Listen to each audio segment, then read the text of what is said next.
समझो, ये बात समझ लो कि फिजिक्स जिन लोग को डिफिकल्ट लगती है वो अब नहीं लगेगी। कारण ये है कि क्योंकि अब फिजिक्स में बचा नहीं है कुछ, सब अंग्रेजी अंग्रेजी है। जो मेजर फिजिक्स थे वो पढ़ा चुका हूँ, लेकिन क्या है ना, ये जो अंग्रेजी अंग्रेजी है वहां पर भी मेजर फिजिक्स क्वेश्चन आएंगे। मैकेनिक्स आता ही नहीं है साले, क्वेश्चन कहाँ से कर ले, ऐसा हो रहा है, ऐसा होगा। तो मैंने क्या किया, मैंने आप लोग के लिए इस वीक में 2 क्लास प्लान करी है, extra class for NLM, Newton loss of motion के क्वेश्चनों का की बारिश करूंगा आपके ऊपर, और class level, board level, school level questions के बारे में बात करूंगा। प्लस उसी क्लास को एक्सटेंड कराऊंगा नीट एंड जेई के लिए।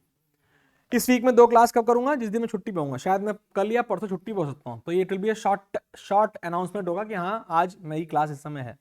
तो उस समय जिनको अटेंड करनी होगी उनको भी करनी पड़ेगी, जिनको अटेंड नहीं करनी होगी उनको भी करनी पड़ेगी, ठीक है, ऑप्शन नहीं है। ऑनलाइन ऑफलाइन कैसे भी करना तो पड़ेगा ही पड़ेगा। प्रैक्टिस करना चालू करो, पिछला बैकलॉग पूरा रहेगा तभी इनमें मजा आएगा। केवल ये चैप्टर और अगला चैप्टर ही थोड़ा थोड़ा दमदार चैप्टर है, उसके बाद और अंग्रेजी घुस जाऊंगा मैं, मतलब इंटरेस्टिंग अंग्रेजी है, लेकिन उसमें questions of NLM, work by energy, ये आपको आने चाहिए बेटा, काइनेमेटिक्स, वेक्टर्स, तो इन सबके लिए आपको मैं प्लान दे रहा हूं, आज रात को दूंगा कुछ कुछ प्लान्स, ठीक है। ध्यान देना, वो आपको फॉलो करना है, पढ़ना है। जैसे याद है ना तुम लोग डे 1 डे 2 याद आ रहा है, वैसे तुम लोग का डे 1 डे 2 शुरू करने वाला हूं मैं। हाँ, तुम लोग का डे 1 डे 2 11th क्लास के लिए शुरू करने वाला हूं, आज कल में हो जाएगा शुरू। चले बेटा, इस कर्व में हमने कहा था एक लाइन स्ट्रेट जाती है, ये ओ होता है, मैंने इसको ए बोला, फिर ये हल्का सा बी गया, फिर सीधा गया, सी गया, फिर ऊपर उठा, डी गया, और इवेंचुअली ये ई पर टूट गया। यहां पर क्रॉस बनाया करो, क्रॉस मतलब ब्रेकिंग पॉइंट है। कौन सा पॉइंट है बेटा, ब्रेकिंग पॉइंट। बी पर बेटा प्लीज, बी वो पॉइंट है जिसको हम प्रोपोर्शनल लिमिट बोलते हैं, लेकिन यहां पर स्ट्रेन 0 नहीं होता, कितना होता है, 0.2% परमानेंट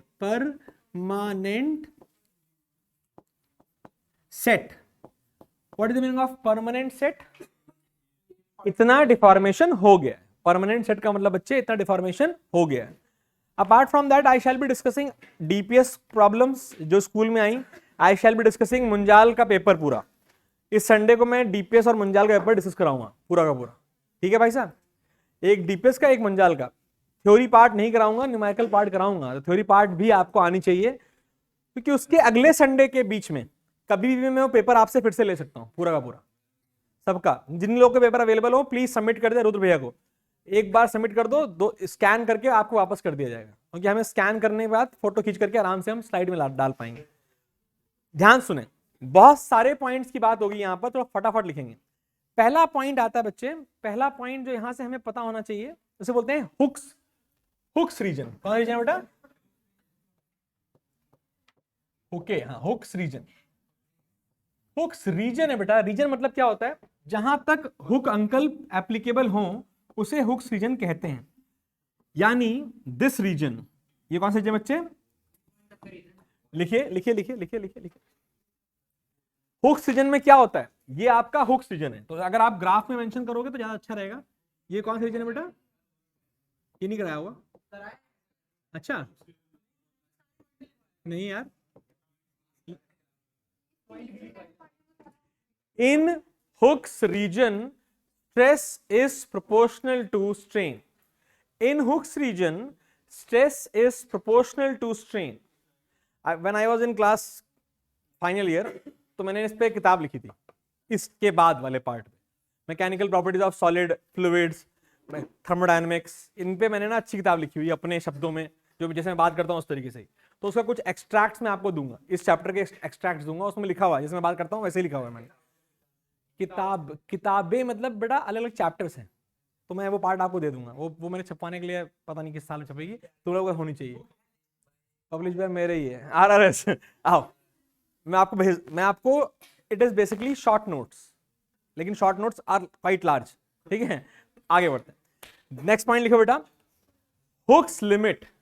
हुक्स रीजन हो गया बेटा, फिर अगला है हुक्स लिमिट। हुक्स लिमिट को कई बार प्रोपोर्शनल लिमिट भी कहते हैं, क्या कहते हैं, प्रोपोर्शनल लिमिट भी बोलते हैं। बड़ा एकदम बातें नहीं बच्चा प्लीज, हुक्स रीजन क्या है, समझ में आ गया, जहां stress is proportional to strain. Proportional limit क्या है बच्चे, ध्यान सुनना, यहां पर मैं आप कुछ बातें आपको ऐड करवाऊंगा, इंपॉर्टेंट है। पहली बात तो जो पॉइंट ए और जो पॉइंट बी है ना बच्चे, वो बहुत क्लोज होते हैं, ऑलमोस्ट आइडेंटिकल मान के चलो, ऑलमोस्ट आइडेंटिकल होते हैं। तो कई बार, ध्यान से सुनना, कई बार ए पॉइंट और बी पॉइंट दोनों तक बोला जाता है हुक्स रीजन है। आप अगर आपके स्कूल में चेक करेंगे तो उन्होंने कहा होगा बी तक, प्रोपोर्शनल लिमिट तक हुक्स रीजन कहा जाता है। तो यहां से शिफ्ट करके हुक्स रीजन आप यहां कर सकते हैं। क्यों कर रहे हैं बताएं, क्योंकि almost for every dam material except mild steel, A और बी दो अलग पॉइंट हैं ही नहीं, अप्रोक्सीमेटली सेम पॉइंट है, बहुत ही कम डिफरेंस है इसके बीच में, ए और बी बहुत ही कम डिफरेंस में रहते हैं। तो लिखिए प्रोपोर्शनल लिमिट क्या है बेटा, हुक्स लिमिट या प्रोपोर्शनल लिमिट क्या है, when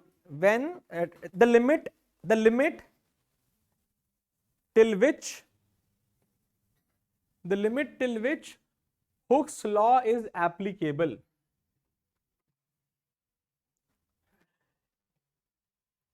लिखिए till point B, till point B, till point B. एक और पॉइंट लिखिए बच्चे, एक और पॉइंट लिखिए, Hooke's law is applicable या valid। एक और पॉइंट लिखो बेटा, for most of the materials, for most of the material A and B are very close points। For most of the materials A and B are very closed points। ठीक है बच्चों, next point लिखो, लिखो बेटा plastic region. Plastic region obviously beyond elastic region को सब कुछ क्या बोलते हैं बेटा, प्लास्टिक रीजन। ये क्या है बेटा, प्लास्टिक रीजन। तो लिखिए beyond the proportional limit, beyond the proportional limit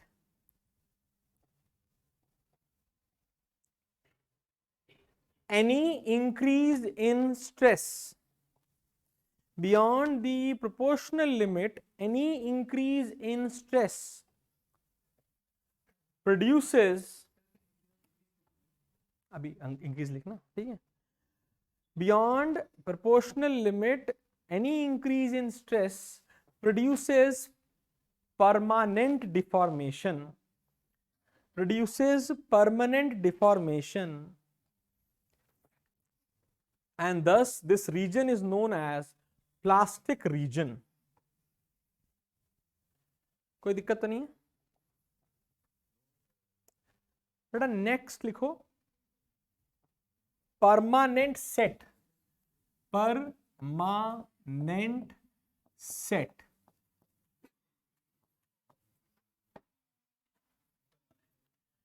permanent set क्या होता है, लिखो बेटा, परमानेंट लिखना चाहिए, मैं लिखना अंग्रेजी गलती थी। Permanent set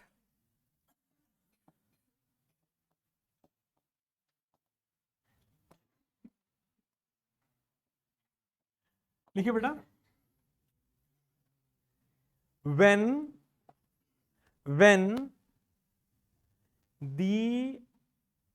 the material is stretched, when the material is stretched just beyond proportional limit, bracket में स्मॉल कैपिटल बी है ना ये point, when the material is stretched beyond the proportional limit a permanent deformation occurs in the body, a permanent deformation occurs in the body known as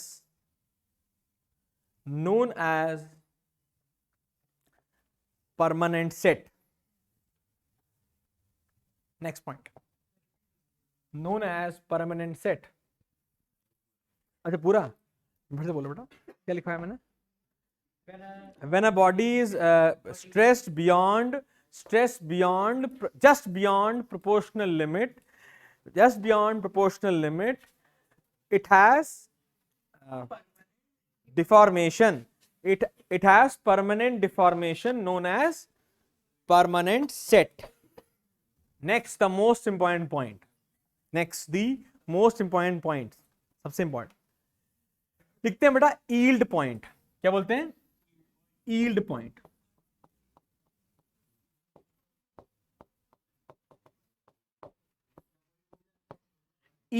yield point लिखिए बेटा.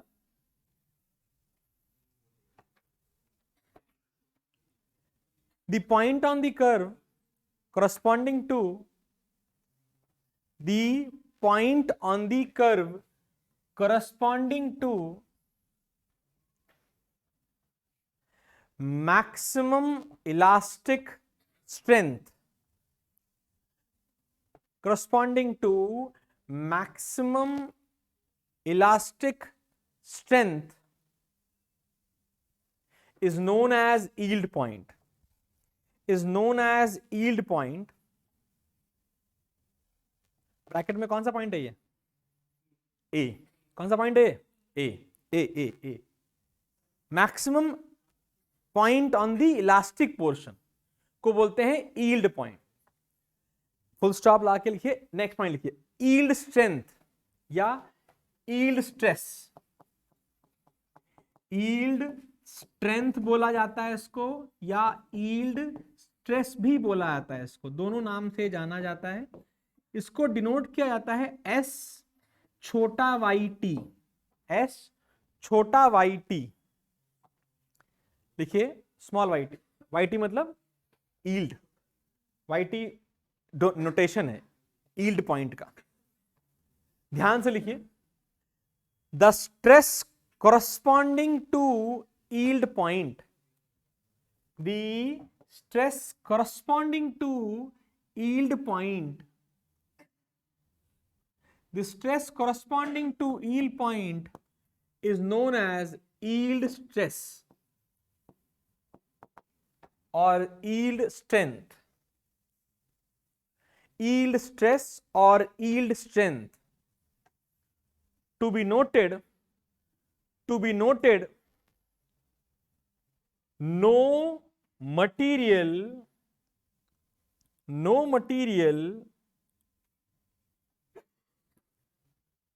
is ever used, no material is ever used beyond this limit. No material is ever used beyond this limit, or all machines are designed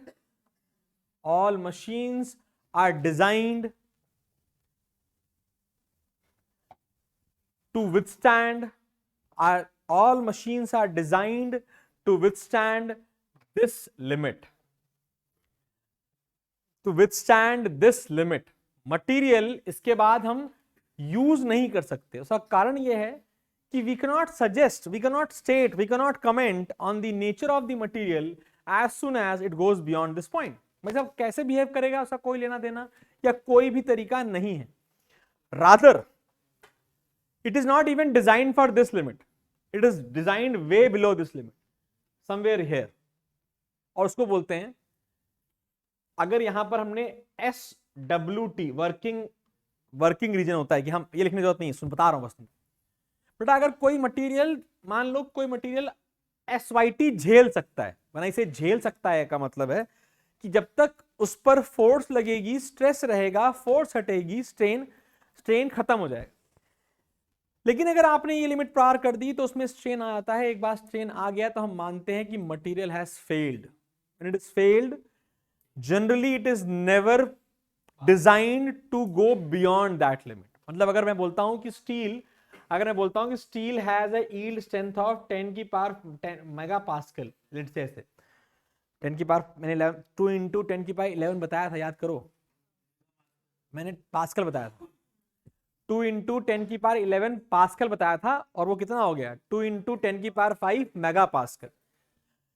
इसके beyond अगर कोई force लगने वाली है तो steel वहां पर अकेले यूज नहीं किया जाता, तो उसको उस तरीके से यूज किया जाता है कि उसको सपोर्ट करने के लिए कोई मेंबर हो।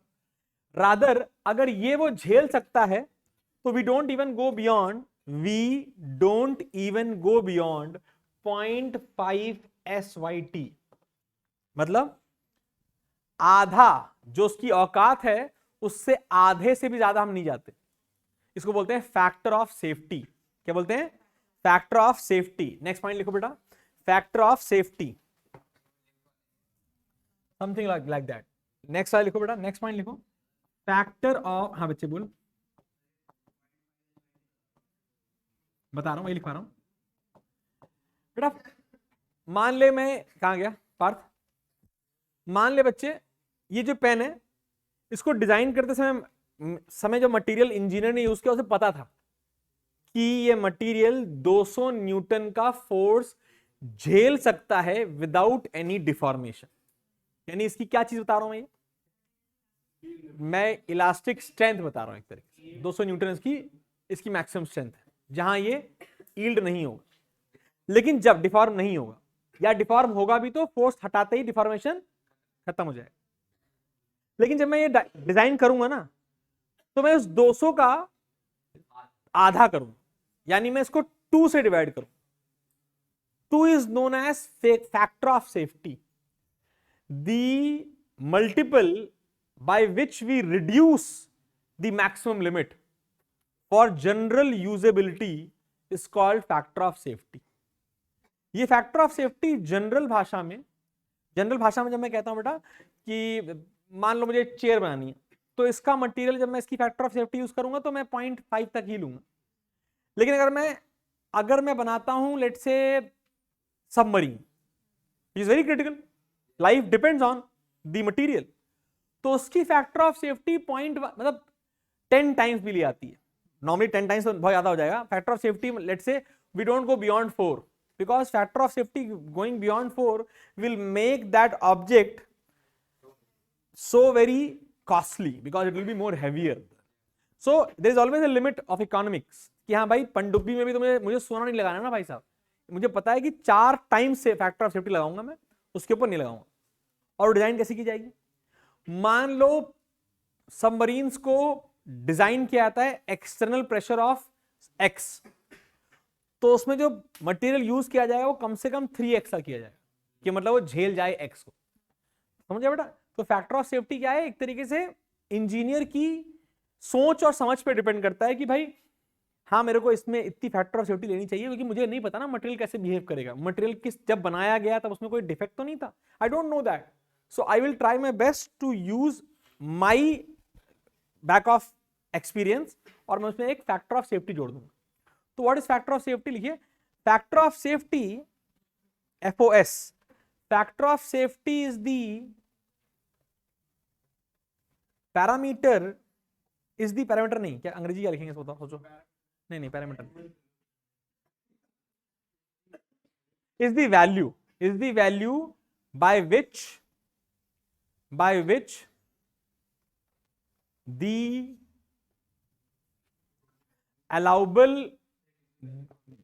which the allowable stress of a material, by which allowable value, क्या बकवास कर रहे हैं यार, allowable stress, factor of safety is the value by which the allowable stress of a material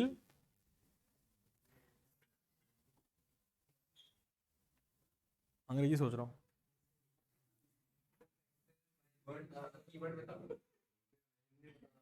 Hindi में ये बोलना था कि मैं मतलब वो वैल्यू है जिससे मैं फैक्टर ऑफ सेफ्टी में अलाउबल स्ट्रेस को डिराइव करता हूं फ्रॉम SYT।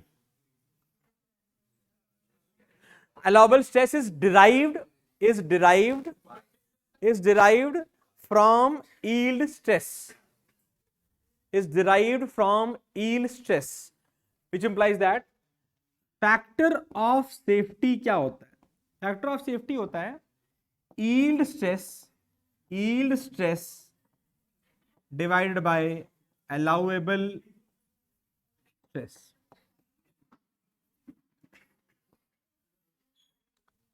मतलब अगर मैं कहता हूं कि स्टील में allowable stress is 1 × 10⁵ mega pascal, तो फैक्टर ऑफ सेफ्टी कितनी हो गई? 2 हो गई। This divide by this. मैं बोलता हूं कि स्टील में अलाउबल जो वैल्यू आप यूज कर सकते हो वो है 3 × 10⁴ मेगा पास्कल। तो निकाल लोगे? डिवाइड ही तो करना है, 15 टाइम आएगा, डिवाइड ही तो करना है। 2/3 × 10 यानी 20/3, 6 point something. Factor of safety बस ये पता होना चाहिए बेटा कि वो एक मार्जिन है जो एक बंदा लेता है while using a material. Next लिखते हैं। नेक्स्ट क्या हो गया बेटा? यस, यील्ड पॉइंट का मतलब क्या होता है? Very good. यील्ड पॉइंट वो पॉइंट है जहां तक एक बॉडी इलास्टिक रहती है। नेक्स्ट पॉइंट लिखिए बेटा, लिखिए अल्टीमेट स्ट्रेस या अल्टीमेट स्ट्रेंथ। लिखिए नेक्स्ट पॉइंट लिखिए, अल्टीमेट स्ट्रेंथ या अल्टीमेट स्ट्रेस। अल्टीमेट स्ट्रेस क्या है बेटा? Capital D. कौन सा पॉइंट है बेटा? Capital D. क्या है वो पॉइंट? Maximum stress. लिखिए maximum stress a body can handle before breaking. Maximum stress a body can handle before breaking. क्या डी पॉइंट पे नेकिंग होती है? तो लिखिए नेकिंग मैंने इसकी ना एक वीडियो भी अरेंज करी है कि जब यूनिवर्सल टेस्टिंग मशीन में एक्सपेरिमेंट होता है तो कैसा होता है, तो मैं इसको दिखाऊंगा जब मैं रिकॉर्डिंग बंद कर दूंगा। ठीक है, यहां तो कोई दिक्कत तो नहीं है बेटा। लिखो नेकिंग वो फिनोमेना है बेटा जहां मटेरियल फ्लो करना चालू करता है। फ्लो होने का मतलब क्या है? अपने आप उसकी स्ट्रेंथ, बोले भाई वहां दिक्कत है, वहां जाओ। तो लिखिए the point where a material starts flowing, the point where the material starts flowing to fill in the gaps,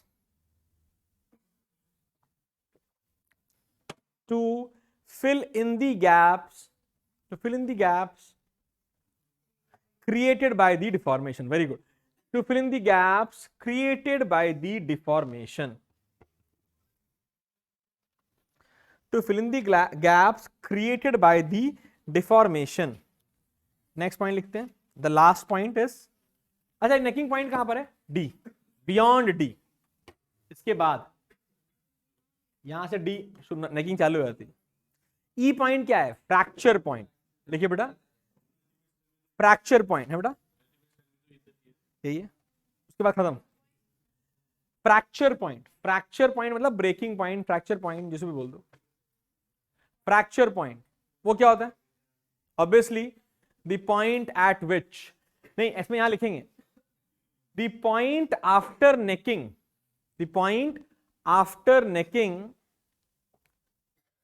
at which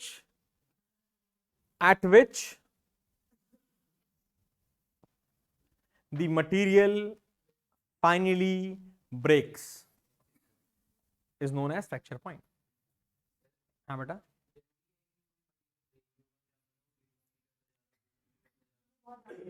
आज तक ऐसा कोई मटेरियल बना नहीं, ऐसा नहीं होगा ना बेटा,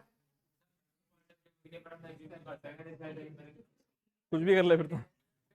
स्टील बताया तो 2 × 10⁵। अच्छा फ्रैक्चर पॉइंट 1.3 टाइम्स होता है इससे, SYT से ऊपर, तो निकाल सकते हैं। सुनो बच्चों please, with this the chapter is officially, I don't think तुम्हारे स्कूल में स्ट्रेस स्ट्रेन एनर्जी पढ़ाई जाएगी, लेकिन मैं पढ़ाऊंगा। मैं पढ़ाऊंगा, लेकिन 15 मिनट लगे। लेकिन इसके बाद सब कुछ पढ़ने के बाद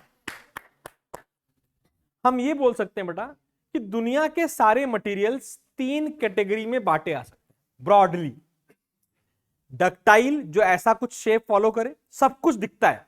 डक्टाइल में आपको यील्ड पॉइंट मिलेगा, परमानेंट सेट मिलेगा, सी पॉइंट जिसके बारे में बात नहीं करी उसको बोलते हैं स्ट्रेन हार्डनिंग मिलेगी, अल्टीमेट स्ट्रेंथ मिलेगा, फ्रैक्चर मिलेगा, नेकिंग मिलेगा। किसमें? ई डक्टाइल मटेरियल। ब्रिटल मटेरियल में इनमें से कुछ नहीं मिलेगा, केवल एक आएगा और टाटा हो जाएगा। और लास्टली बेटा कुछ लोग, हाँ बस हुक सीजन तक नहीं आता बेटा, लेकिन हाँ उसका हुक सीजन यहां तक रहता है। ए की बी, हमेशा बी बोलना, क्योंकि ए और बी दोनों सेम पॉइंट। लेकिन एक तो डक्टाइल हो गया जो हमने पढ़ लिया, एक हो गया ब्रिटल, और एक होता है एक और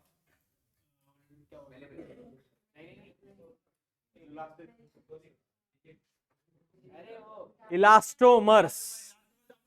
मैंने बोला था ना लास्ट में पढ़ेंगे। रबर, रबर ना डक्टाइल है ना ब्रिटल है, इलास्टोमर है। तो ये हमें बस उसकी डेफिनेशन आनी चाहिए। देखिए बेस्ड ऑन, बच्चे प्लीज, बेस्ड ऑन, हाँ पढ़ाऊंगा, एक ही energy, elastic energy, based on, बच्चों please, based on the stress strain curve, हाँ नेक्स्ट पॉइंट है बेटा, नेक्स्ट हेडिंग है, based on the stress strain curve materials can be classified into 3 types. Based on the stress strain curve materials can be classified into 3 types. पहला ductile material, पहला ductile material, ठीक है, पहला क्या है? Ductile material. दूसरा है brittle material, ductile material, brittle material, and last one is elastomer. पहली बात सुनना ध्यान से, तो क्योंकि बेटा एक ब्रिटल मटेरियल या डक्टाइल मटेरियल की कहानी आप जानते हो, one that can be drawn into wire को बोलते हैं डक्टाइल, और one which breaks on tension is called brittle. लेकिन ये बेटा डेफिनेशन 4वीं 5वीं 8वीं क्लास तक ओके है, लेकिन अब हम बड़े हो चुके हैं, तो classification is to be based on Hooke's law. किस पे बेस्ड होगा बेटा? Hooke's law. तो हम तीनों में 2-2 पॉइंट लिख करके इसको खत्म करते हैं। पहले आते हैं डक्टाइल मटेरियल पे, पहले आते हैं डक्टाइल मटेरियल पे। तो फर्स्ट पॉइंट क्या है बच्चे? Obeys Hooke's law till proportional limit, obeys Hooke's law till proportional limit,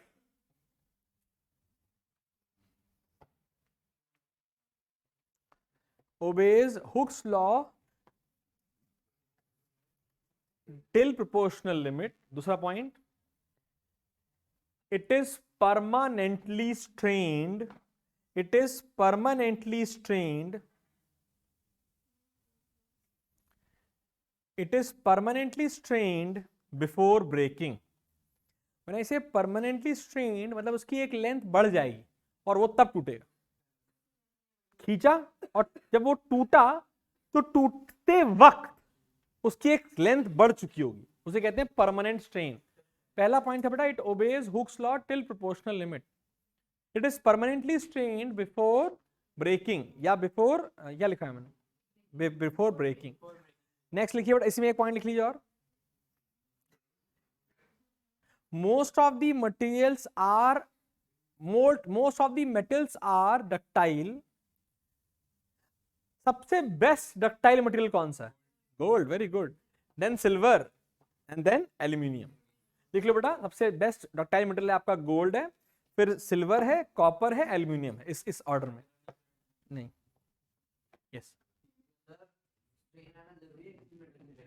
बेटा, जरूरी एकदम नहीं है, गुड पॉइंट है, जरूरी एकदम नहीं है स्ट्रेन आना। स्ट्रेन का मतलब what he is saying is कि मतलब इलास्टिक लिमिट तक तो वो एकदम मस्त रहेगा, डिफॉर्मेशन नहीं हुआ, और उसके बियॉन्ड टूट गया, स्ट्रेन नहीं है, तो ऐसे मटेरियल को ब्रिटल मटेरियल कहते हैं।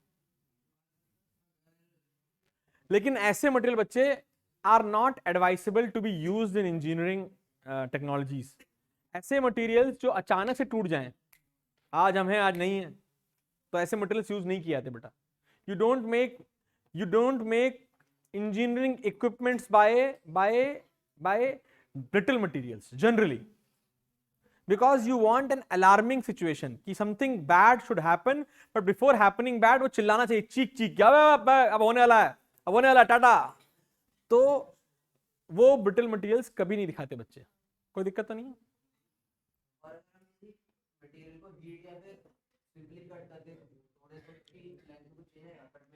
कट में तो नहीं आएगा, हीट में आ सकता।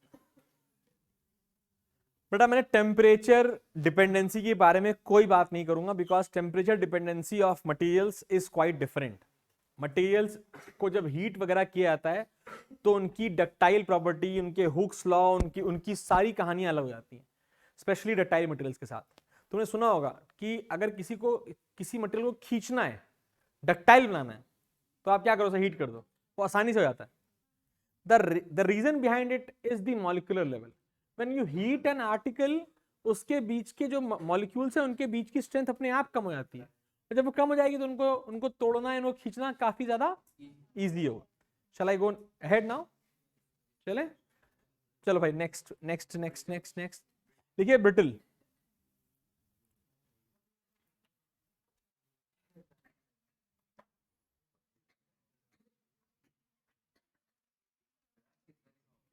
है अभी तो शुरू भी नहीं किया। नेक्स्ट, ब्रिटल मटेरियल में क्या होता है? such materials break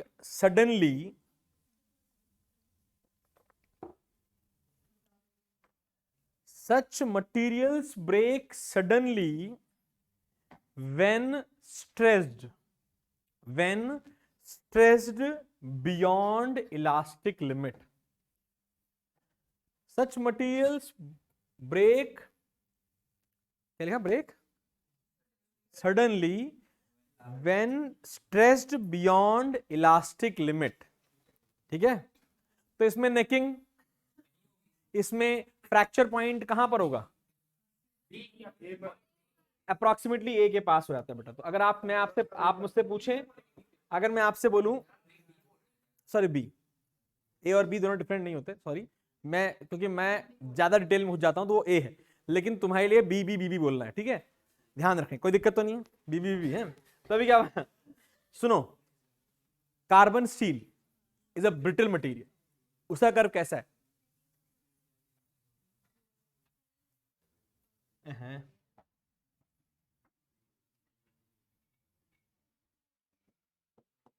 not beyond this,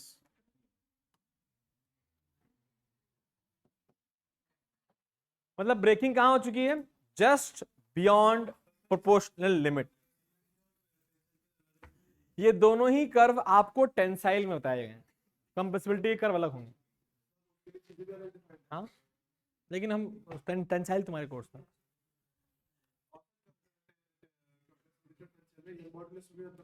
बेटा मैं बार बार कह रहा हूँ, ये जो मैं बात कर रहा हूँ केवल यंग्स मॉडुलस के बारे में बात कर रहा हूँ। 1D मटेरियल, केवल लेंथ इज द क्राइटेरिया जो यहाँ प्लॉट किया गया है। यहाँ पे जो स्ट्रेन है वो केवल और केवल डेल्टा L/L है। Universal testing machines are used to find Young's modulus only. Why? Obviously we don't want bulk modulus and shear modulus, we want Young's modulus and we want Poisson's ratio। Poisson's ratio experiment से आ जाता है, Young's modulus एक लौते experiment से आ जाता है। जब दोनों आ गए तो फॉर्मुलेज अवेलेबल हैं जिससे आप shear modulus या bulk modulus निकाल सकते हैं, ठीक है। लेकिन गैसेस में ऐसा नहीं होता, तो गैसेस में bulk modulus plays a very very important role. बेटा यहां तक समझ में आ गया ना एकदम सही से? ये पूरा जितना डिटेल में मैंने आपको बताया, आपके स्कूल में जितना पढ़ाया जाए उतना जरूर याद कीजिएगा। मैंने आपको जितना पॉसिबल से बता दिया इसके अंदर, ये आना चाहिए। हाँ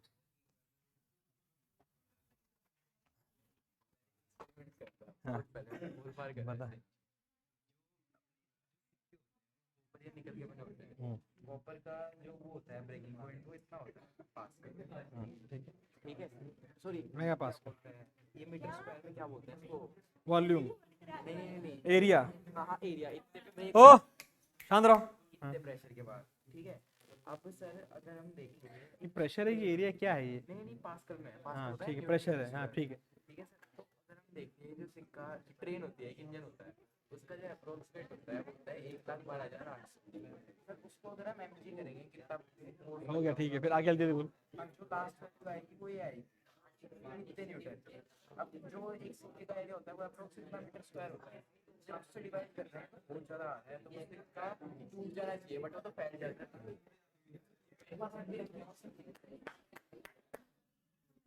तो ओजस ने कई बार सिक्के रेल की पटरी पे रखे हैं, रख करके उनके चिपटा चिपटा किया उनको। Okay good. बेसिकली हाँ, मेरी बात सुनो बच्चे। व्हेन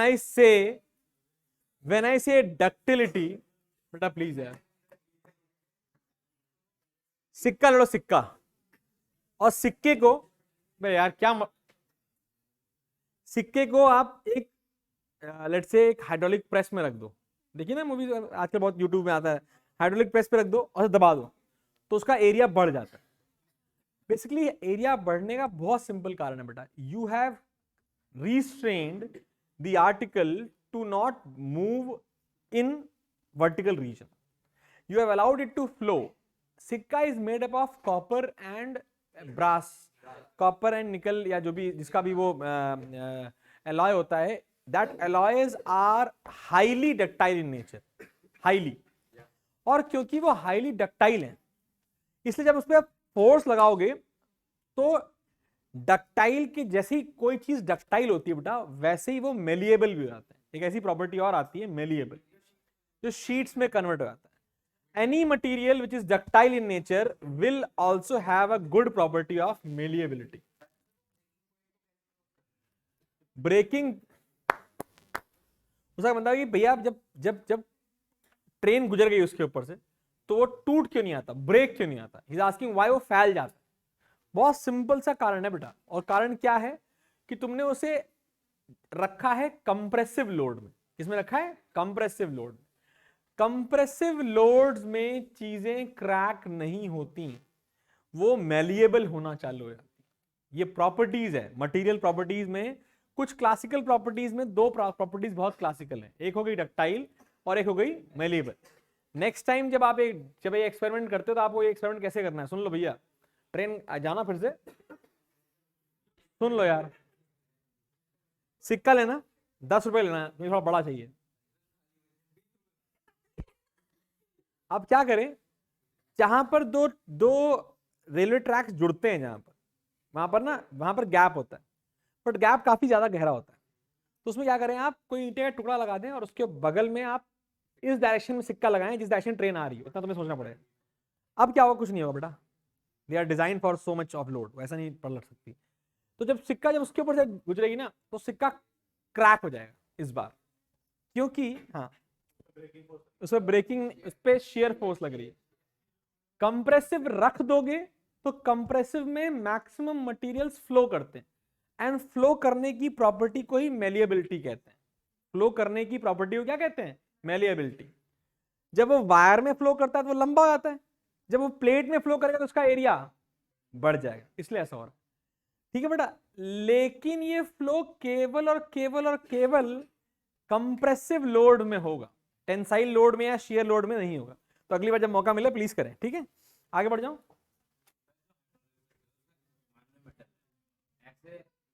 ऑनलाइन वालों भी पूछ लो यार। है बेटा, क्या बोल रहा है?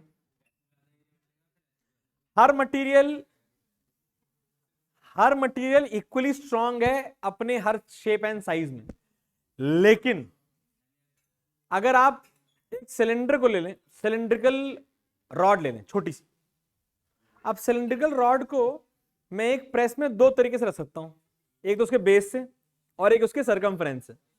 दोनों में से ज्यादा स्ट्रांग वो कब होगा? बेस के थ्रू। क्योंकि बेस के थ्रू क्या होता है, जब आप कंप्रेस करते हो तो फोर्स यूनिफॉर्मली डिस्ट्रीब्यूट होती है, इसलिए ब्रेकिंग नहीं हो पाती। लेकिन जब आप कंप्रेस करते हो सिलेंडर को, मतलब क्या बोल रहा, समझ में आ रहा है? ऐसे रखूं, एक ये केस हो गया, और सिलेंडर को ऐसे रखूं, तो ज्यादा स्ट्रांग वो कब है? इस वाले शेप, इस वाले में वो क्रैक होने के साथ वो बल्ज आउट कर सकता है, मटेरियल फ्लो कर सकता है। दोनों में बेटा अगर फोर्स इक्वली लगाओगे तो दोनों में बराबर फैलेगा लेकिन बेटा फ्लो यूनिफॉर्मली तब करेगा जब आप उसको इस तरीके से रखोगे, क्योंकि आपने उसके ग्रेन्स को ऐसे रखा हुआ है कि मटेरियल जब फोर्स लगे तो एक के ऊपर एक के ऊपर एक के ऊपर लगे, तो they are all going to support their forces. टूटेगा दोनों ही केस में नहीं, अगर वो डक्टाइल है वो केवल फैल जाएगा। वो डिपेंड करता है लेंथ पे, बहुत सारी चीजें हैं बेटा। देखो ये जो तुम बात कर रहे हो ना, इसको मैंने मतलब मेरा बीटेक भी इसी में, मेरा एमटेक भी इसी में, तो मैकेनिकल इंजीनियरिंग में जो तुम ये बात करो ना, इसको इतना सा बोल पाना, मैं इतनी सिंपल भाषा में बोल ही नहीं सकता हूं कि इस पेन को ऐसे रखोगे ज्यादा जल्दी टूटेगा या ऐसे रखोगे ज्यादा जल्दी टूटेगा। तुम्हें क्या लगता है? ऐसे है ना? क्यों? 1000 रीजन है, तुम 2 बता दो बस। Shape of the pen, just see the shape of the pen first of all. Length जितनी बड़ी होती जाएगी उतने ही जल्दी बकलिंग फोर्स पैदा हो जाएंगे। याद करो बकलिंग। इस वाले केस तुम बताओ ना, खुद ही फील कर सकते हो। हाँ क्यों हो रही पता है?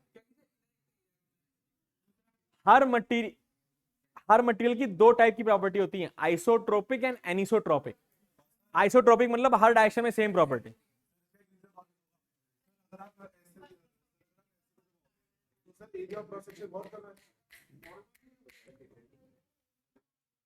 हाँ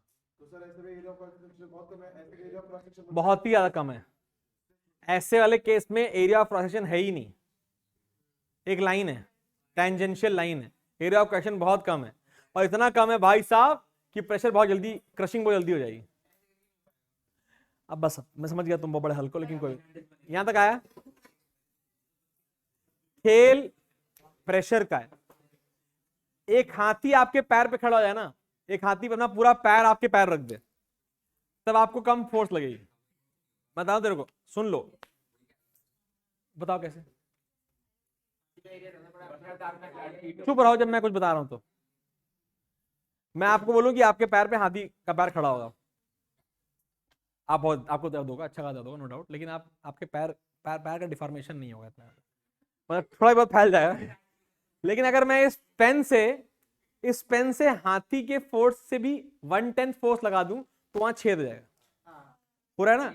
खेल है प्रेशर का। हमारे मास्टर ऐसे बोलते थे कि सर जी मेरा, क्योंकि मैं अपने मास्टर की तरह बता नहीं पाता हूं, लेकिन मैं कोशिश करता हूं बताने को। वो बोलता था बेटा, वो हमारे क्लास में लड़की थी अंशिका नाम की, तो बोलता बेटा अंशिका, यहाँ पे तो नहीं है ना कोई, आई होप, चलो अंशिका बेटा, अगर वो हाई हील्स वाली चप्पल पहन के आ जाएगी, जो भी कहते हैं, और तुम्हारे पैर पे खड़े हो जाओगी, वो तो पतली सी होती है यार ऐसे, sorry my mistake, pencil heel से अगर तुम्हारे पैर पे खड़े हो जाएगी तो ज्यादा दर्द होगा एज कंपेयर टू हाथी पैर पे खड़ा होगा। तो यू कैन ऑलवेज वो उसने हमें कैलकुलेट करवाया था क्लास में, the pressure in that case wherein 50 kg girl with a pencil heel having area of 0.1 in 10⁻⁻⁴ mm square, और हाथी का एरिया 1.1 मीटर का स्क्वायर होता है अप्रोक्सीमेटली।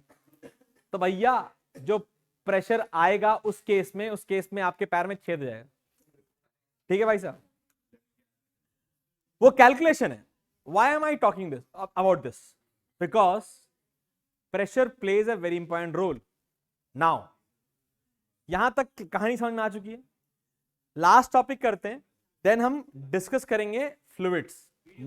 मोर ऑफ, अभी बता दूंगा बेटा, मोर ऑफ अ इंटरेस्टिंग है ना, बहुत सारे एक्सपेरिमेंट्स हम करेंगे फ्लूइड्स में, क्योंकि मैंने पूरा एक्वेरियम वगैरह ला रखा है, इसीलिए आज नहीं करेंगे, परसों क्लास में करेंगे। पहले एक बेसिक तो आ जाए, बायंट फोर्स क्या होती है, और बायंट फोर्स आर्किमिडीज ने नहाते हुए निकाली थी, ये मत लिख देना कभी, पहले 7th क्लास के बच्चे, याद है ना? यूरेका। तो अभी लास्ट टॉपिक लिखिए, strain energy. Last topic strain, अरे इलास्टोमर रह गया भाई, बकवास करते लिखो इलास्टोमर। ब्रिटन में एक पॉइंट क्या लिखा है? हाँ, does not show any necking,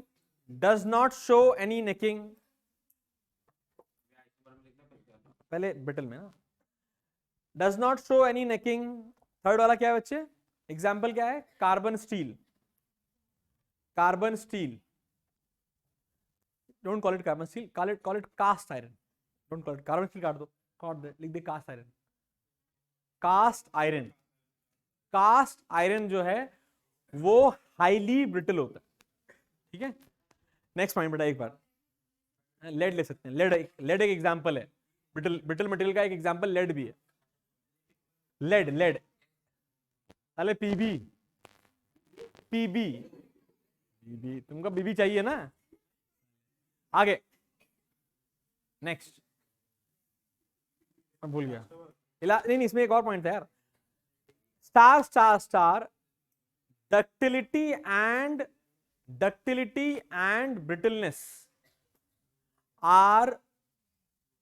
are dependent on temperature. Ductility and brittleness are dependent on temperature. Next लिखिए, एग्जाम्पल क्या है इसका, लिख दिया ना एग्जाम्पल तो। इलास्टोमर्स, इलास्टोमर्स मतलब रबर्स, रबर जो है वो इलास्टोमर है। इलास्टोमर क्या है? लिखिए, लिखिए बेटा, materials in which stress strain variations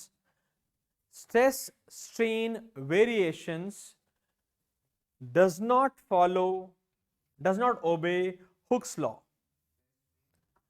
does not follow Hooke's law, does not follow Hooke's law. Next point, next point, there is no straight line in the stress strain curve. There is no straight line in the stress strain curve. Next point,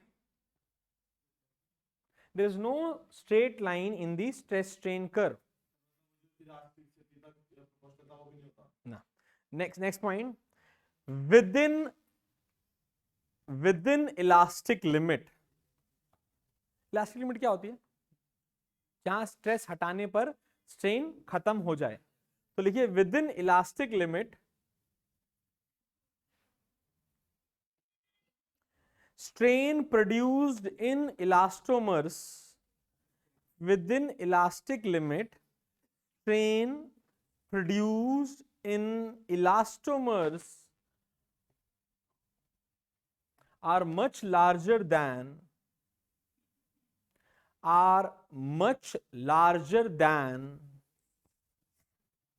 the stress applied, are much larger than the stress applied. Next point, मैं बता रहा हूं, अभी मैं diagram बनाऊंगा, मस्त आ जाएगा। Next point, last point elastomer का, एक तो ग्राफ बना लेते हैं इसका, स्ट्रेस और स्ट्रेन। इसमें स्ट्रेन काफी ज्यादा आता है, मतलब कुछ ऐसा, स्ट्रेस आपने काफी कम बढ़ाया है लेकिन स्ट्रेन बहुत ज्यादा है। लेकिन अभी भी ये इलास्टिक लिमिट है, मतलब अगर स्ट्रेस हटा दोगे तो स्ट्रेन कितना हो जाएगा? 0। तो लिखिए next point,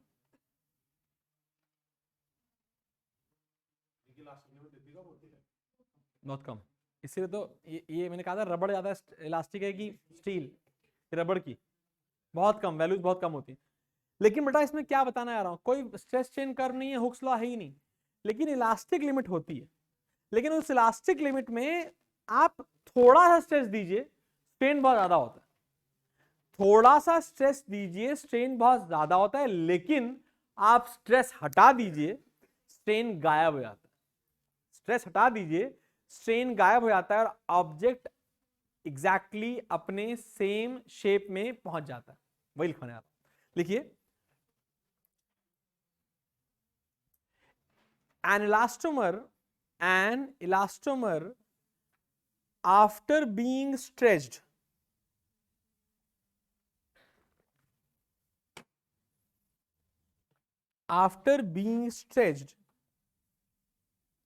returns approximately to returns approximately to its original length या configuration, very good, returns to its original configuration after removal of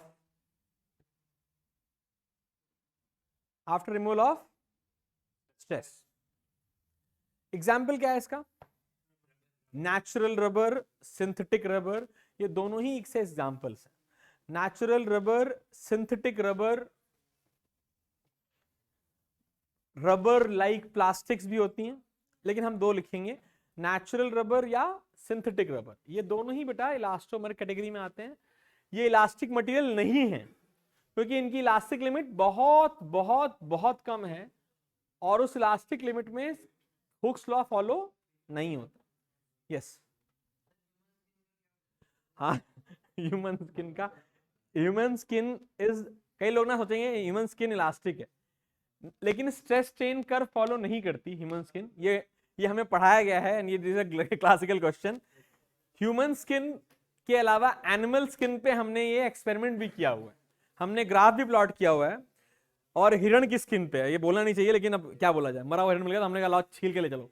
तो हमने किया हुआ एक्सपेरिमेंट. ध्यान सुनना, यू मे फील कि नहीं ह्यूमन स्किन तो इलास्टिक है. आप ऐसे अपने हाथ ऐसे करो सब लोग, और जो नहीं करे मैं ऐसा करूंगा. बहुत ही तुम फर्जी इंसान हो, अपने आप पता नहीं क्या हल्क समझता साला.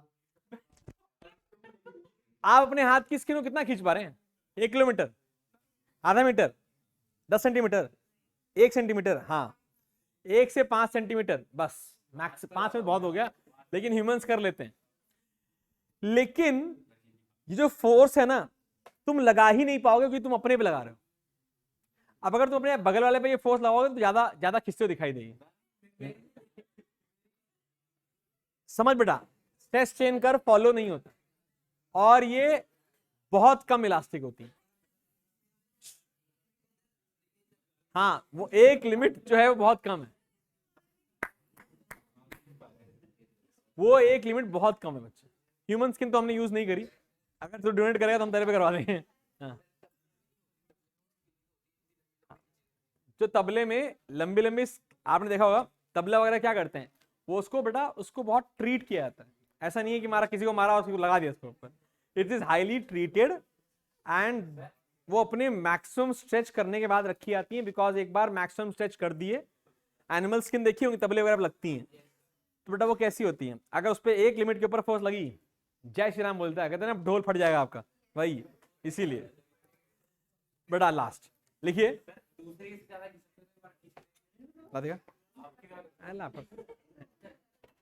आओ देखिए,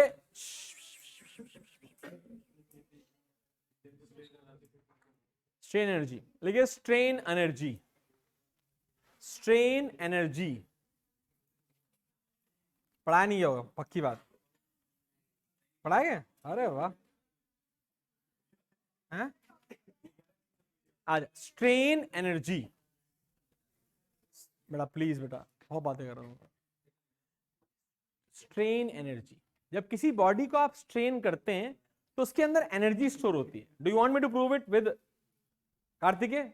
आइए था, किसी के पास रबड़ बैंड वगैरह है छोटी सी, जब आप खींचे, हाँ बहुत तेज लगी इसको.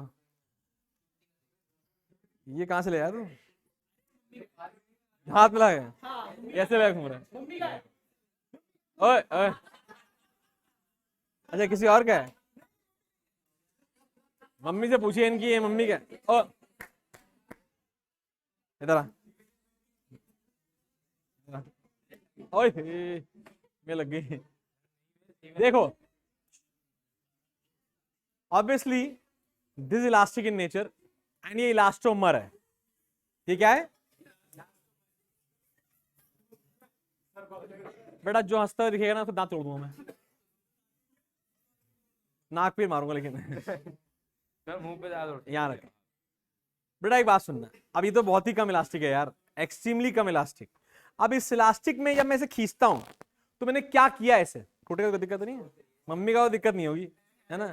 तो ध्यान सुनना, अगर ये मैंने क्या किया है इसको, ये इसका नॉर्मल शेप है, स्ट्रेन किया है। What is the meaning of strain? Change in energy. अब इस चेंज इन एनर्जी पर साले बच गया तू, लगी? मेरे लग गई यार। तो बेसिकली मैं क्या कह रहा, सुनो, मैं कह रहा ये स्ट्रेन किया, और ये जो है ना, ये कोई एनर्जी है, और ये एनर्जी से कॉन्फ़िगरेशन की वजह से आ रही है। कम स्ट्रेन करूंगा कम आएगी, ज्यादा स्ट्रेन करूंगा तो ज्यादा आएगी, ऑब्वियसली, ना तो कोई दिक्कत नहीं है। तो ये क्लियरली समझ में आता है कि when you strain a material, उसके मॉलिक्यूल्स आपस में के अगेंस्ट आपको वर्क करना पड़ता है, और जब आप वर्क करते हैं तो आप उस पर क्या करते हैं, आप उसके अंदर एनर्जी स्टोर करते हैं, तो उस एनर्जी का नाम है स्ट्रेन एनर्जी। हाँ गुलेल, ये गुलेल लिखिए, वही। अब लिखिए, the energy stored in an elastic material, the energy stored in an elastic material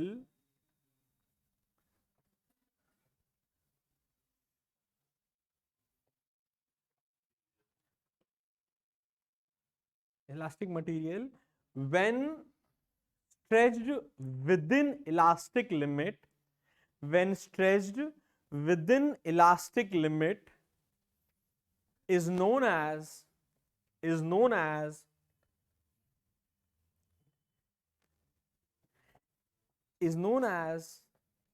elastic potential energy or strain energy. Elastic potential energy or strain energy. Elastic potential energy or strain energy. Next point लिखिए, strain energy per unit volume, strain energy per unit volume of a material. Strain energy per unit volume of a material equals to half into stress into strain. इसका proof नहीं करा रहा हूं because that is not very important. Half into stress into strain, याद रखो बच्चों, इसको denote करते हैं U बाय V, V मतलब वॉल्यूम, इसको डिनोट करते हैं स्मॉल u से। किससे करते हैं? Small u is the elastic potential energy per unit volume, elastic potential energy per unit volume. Now ध्यान दीजिए, इस फॉर्मूले के बहुत सारे रूप बन सकते हैं। क्या हम जानते हैं Young's modulus is stress upon strain? तो क्या हम बोल सकते हैं strain equals to stress upon Young's modulus, बोल सकते हैं, या हम बोल सकते हैं stress is equal to Young's modulus into strain. क्या ये सारे फॉर्मूले सही हैं? बोलो यार। पहला फॉर्मूला आप याद रखिए, दूसरा फॉर्मूला क्या बन जाएगा? Half into stress into Y times stress, नहीं, स्ट्रेन क्या होता है? ये फॉर्मूला, हे भगवान, Young's modulus stress upon strain हमने पढ़ रखा है यार, पढ़ रखा है ना? मारा घूसा, बोला नहीं पढ़ रखा stress, Young's modulus stress upon strain.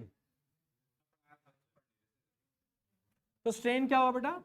Stress upon Y, यानी सिंपली 1/2y स्ट्रेस का स्क्वायर। बातें नहीं बेटा प्लीज। या नेक्स्ट क्या होगा बच्चे? हाफ इंटू स्ट्रेस क्या है? y times strain into strain is equal to half into Y into strain का स्क्वायर। जल्दी छापे प्लीज।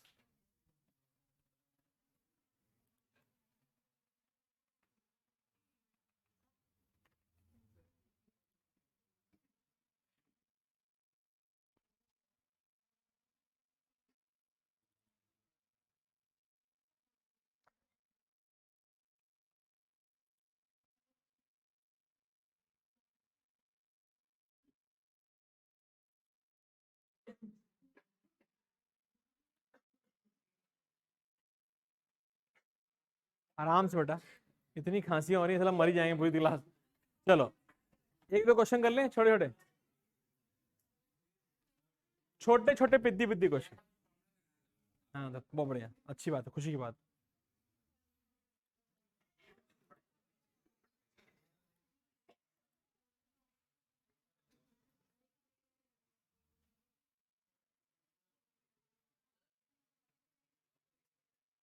अरे अभी तो बहुत टाइम है, मारा हवाई जहाज बना दूं तेरे को मैं।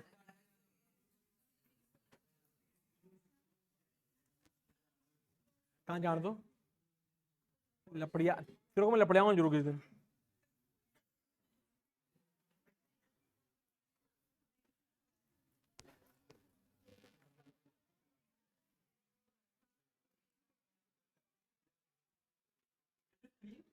लिखिए, अरे बहुत फर्जी बच्चे हो यार तुम लोग। चैप्टर खत्म, चैप्टर खत्म, क्वेश्चन करा दूं एक दो, सिंपल सिंपल।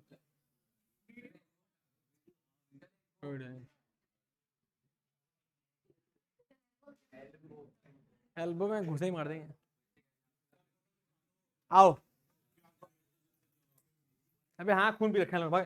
आइए क्वेश्चन लिखिए।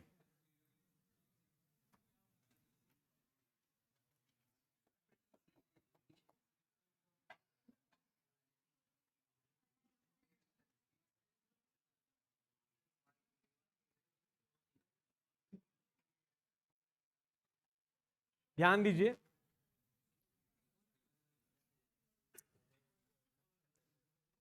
ये 4 kg का मटेरियल है, कोई मास रखा हुआ है, ये 7 kg का मास है। बेटा चुप हो जाओ यार। यहां पर 2 वायर्स लगा रखे हैं, एक एल्यूमिनियम वायर है बेटा, ये 1 मीटर का है। कितने मीटर का? 1 मीटर का।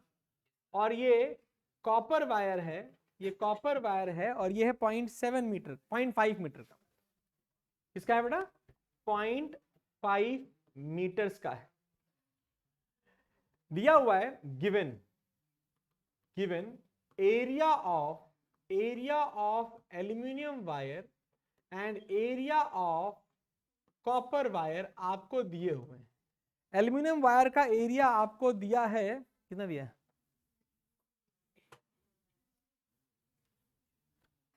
दिया ही नहीं सालों ने। डायमीटर दिया हुआ है, तो डायमीटर दे रखा है, हमारी बैंड हो जाएगी, नहीं बैंड नहीं हो जाएगी।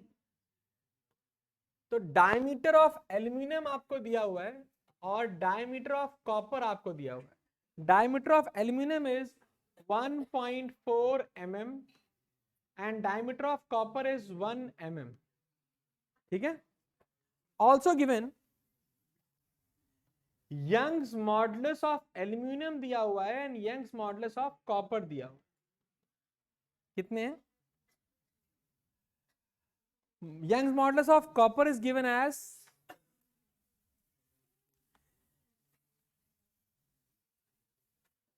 11 इंटू 10 की पावर 10 पास्कल। 11 इंटू 10 की पावर 10 पास्कल्स, ये कॉपर का है। किसका है? कॉपर का। और एल्यूमिनियम का आपको दिया है, कम होगा, 7 इंटू 10 की पावर 10 पास्कल। कोई दिक्कत तो नहीं है?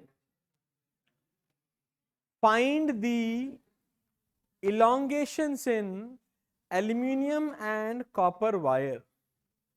Find the elongations in copper and aluminum wire.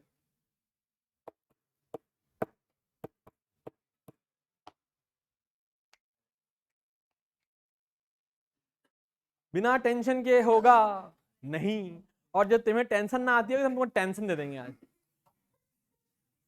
Tension निकालते जाना, सारा ये भागता रहता है। कॉल कर देते घर पे ना, वो टाइम डाल देते कि इतनी देर क्लास अटेंड करेगा, 1 घंटे की क्लास। देखा कैसे मैसेज कैसे आता है, हम भी भिजवा दिया करेंगे। फर्जी काम। एडवांस तो मैं हूँ, लेकिन मैं ये काम करता नहीं ना, मुझे अच्छा नहीं लगता, लेकिन अब करना पड़ेगा ऐसे ही, जब मार नहीं नहीं लग रहा है। कल कल दोगे? ये भेज कौन रहा है? ये सब क्या आता है तुम्हारे ग्रुप में? बहुत बेसिक अटेंडेंस इतनी है। देखा जरा, मैं भी देखूं। पापा के पास आ जाता है कि तेरे पास? ना सबके पास आता है, मेरे पास भी आता है, सब पापा के पास भी आता है। कितने मिनट क्लास अटेंड करी उतने पे भी कॉल कर देते हैं वो कि इतनी देर क्यों नहीं आए क्लास।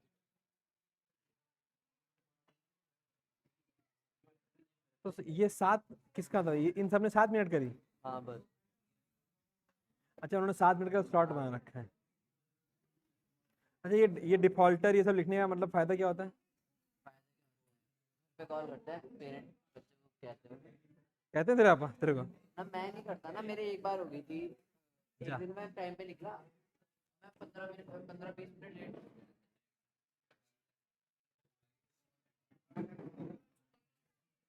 अरे खून पियोगे? खून पियोगे? हैं? अगर सौम्य ने क्या बोल रहा हूं मैं?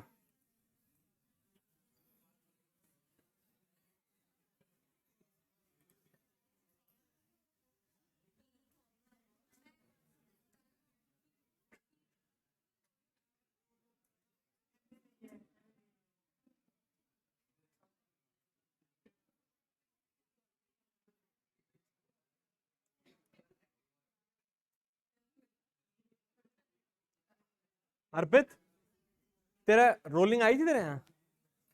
जो रोलिंग मोशन हमने क्वेश्चन किया था क्लास में, कहाँ गया वो? इन लोग के लिए कराया था अलग से, तेरे को भी याद होगा जो मर रहा।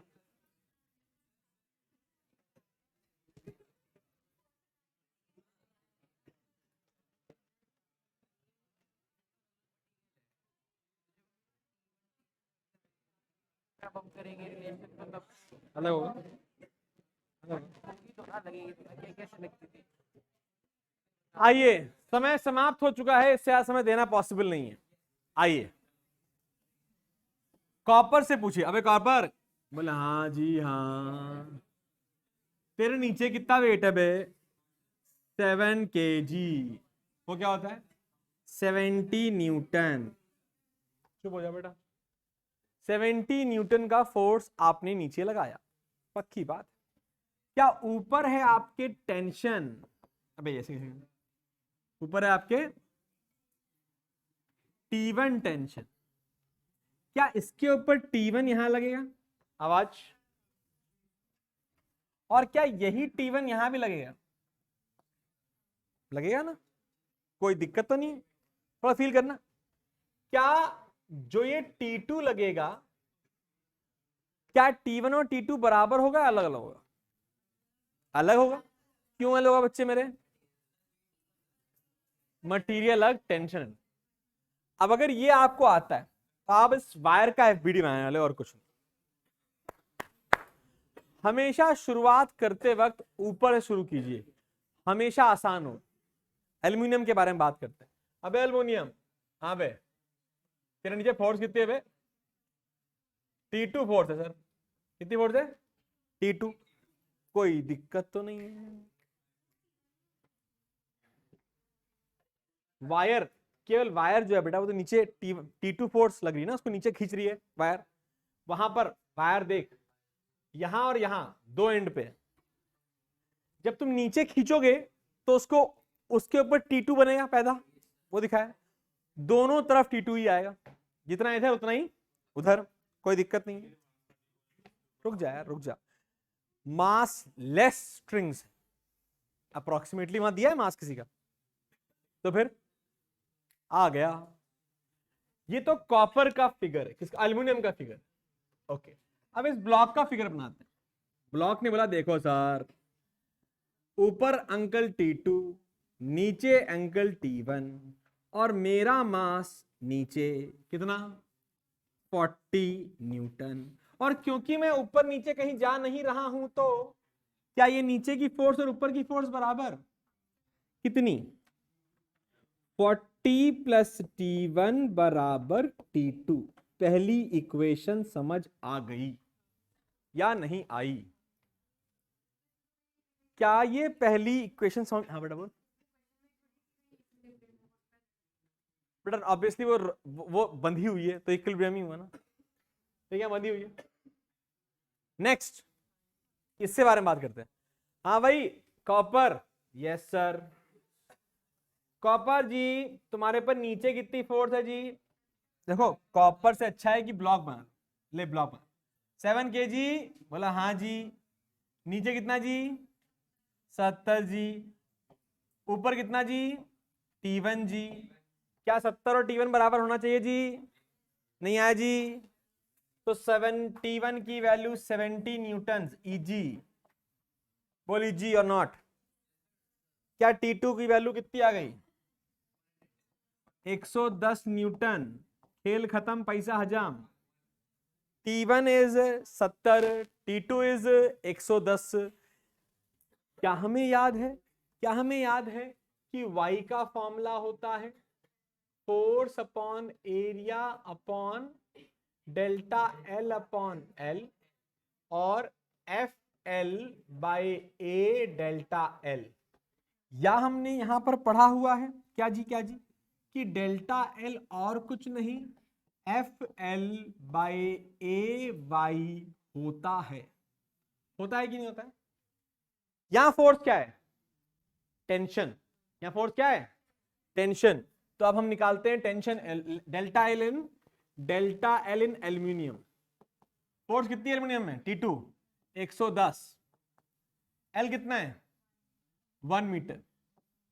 एरिया कितना है? पाई इंटू मिलीमीटर मत करो ना बेटा, सब कुछ केजी वेजी में है तो सब कुछ को मीटर में ही करना चाहिए। 1 मीटर हो गया, और पाई इंटू रेडियस कितना है? 0.7 का स्क्वायर। 0.7 का स्क्वायर इंटू 10 की power -6 into Y of aluminium. Y of aluminium वो कितना था बेटा? 7 इंटू 10 की पावर 10। तो कितना बच्चे? 110 into 110 upon 3.14 into 0.49 into 7 into 10 की पावर 4। सही लिखा है एकदम? कोई दिक्कत तो नहीं है? 10 की पावर 4 मतलब यहां भी 2 यहां भी 2, तो आंसर इज है बेटा। अच्छा 22/7 करके, हाँ हाँ सही बोल रही, एकदम सही बोल रही। 22/7 कर दोगे तो ये 7 से 7 कट जाएगा, 11 2 जा, 11 10 जा कट जाएगा, 10 जा और 3 जा कट जाएगा, है ना बेटा? सही बोल रही है। ये हो गया 1/2 into 4.9 into sorry 2 into 0.49 into 10 की power 3। Approximately it is 1/0.98 into 10 की पावर 3। अप्रोक्सीमेटली 1 हो गया ये। 1/0.98 कितना हो गया? अप्रोक्सीमेटली 1 बोल सकते हैं? हाँ तो ये कितना आ गया बच्चे? ये आ गया 10 की पावर -3 मीटर या 1 mm। क्या ये अप्रोक्सीमेट वैल्यू है या ट्रू वैल्यू है?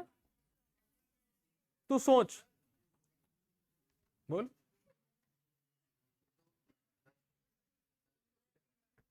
मेरी बात सुन बेटा, मैं क्या बोल रहा हूं, तू खुद देख। 1/0.098 निकाल सकते हो, कुछ आएगा वैल्यू 1 पॉइंट समथिंग आएगी, हमने 1 पॉइंट आ दिया, चलेगा? Now by your own understanding you should understand कि भाई साहब इसमें केवल और केवल फॉर्मूला लगाना चाहिए और कुछ है नहीं दम, बट वैल्यू रखनी तो आनी चाहिए। लेकिन उन सबसे पहले टेंशन निकालनी आनी चाहिए। Let me give you a classical hint today and remember this. FBD कभी वायर का नहीं बनता। FBD कभी वायर का नहीं बनता, ब्लॉक का बनता है। और एक बार ब्लॉक बना लिया तो ऊपर की फोर्स नीचे की फोर्स बराबर करने में कोई रॉकेट साइंस। अगर आप वायर बनाते रह गए तो आप कभी FBD पूरा कर नहीं पाओगे, क्योंकि आप ये समझ नहीं पाओगे कि टेंशन की डायरेक्शन क्या लेनी है। आई हैव टोल्ड यू कि वायर में टेंशन की डायरेक्शन हर जगह बाई डायरेक्शनल होती है, हर जगह, इम्पॉसिबल है। तो हमेशा बेटा ब्लॉक बनाओ, और ब्लॉक बनाओगे टेंशन कभी गलत नहीं होगी। मैंने हमेशा ब्लॉक ही बनवाया आपसे। Mass, FBDs are made for mass, massless का कोई FBD नहीं होता, और स्ट्रिंग्स आर मासलेस। क्या हम ये याद रख पाएंगे थोड़ा सा? बहुत बढ़िया। यस सिमरन टेल मी। हाँ बच्चे 8 बज गए तो छुट्टी कर रहा हूँ। सर हाँ बेटा, सर T2 की वैल्यू 110 न्यूटन कैसे आई, ये समझ में नहीं आया। बेटा T1 70 आया। Yes sir. बेटा यहाँ पे देख, इस वाले मास पे ऊपर T2 है, नीचे T1 है, बोल है कि नहीं है? Yes sir. और बेटा इसका वेट भी नीचे है 40। Yes sir. क्या T2 T1 प्लस 40 हो जाएगा? Yes sir. और तूने T1 निकाल लिया बेटा, यस सर। कितना आया बच्चे?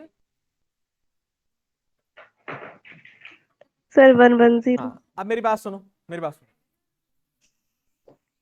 अगली क्लास जब हम आएंगे तब हम फ्लूइड्स चालू करेंगे।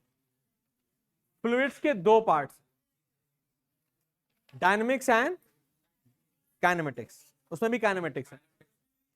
आसान, बहुत मजेदार, मतलब बहुत आसान, बहुत आसान। पक्का। स्कूल में कहाँ है ये वाला? दिखा देना मुझे ला कर कॉपी। डेरिवेशन ने कराया ना किसी का? कॉपी दिखा देना, कॉपी। सिंचल नहीं आएगी, होता है ऑनलाइन, तो कोई बच्चा ऐसा हो जो कॉपी लेके आए DPS की। स्कूल में क्या चल रहा है? बाय बच्चों, ऑनलाइन वाला भी बाय बाय बेटा, सब लोग बाय बाय करो, चलो भाग जाए।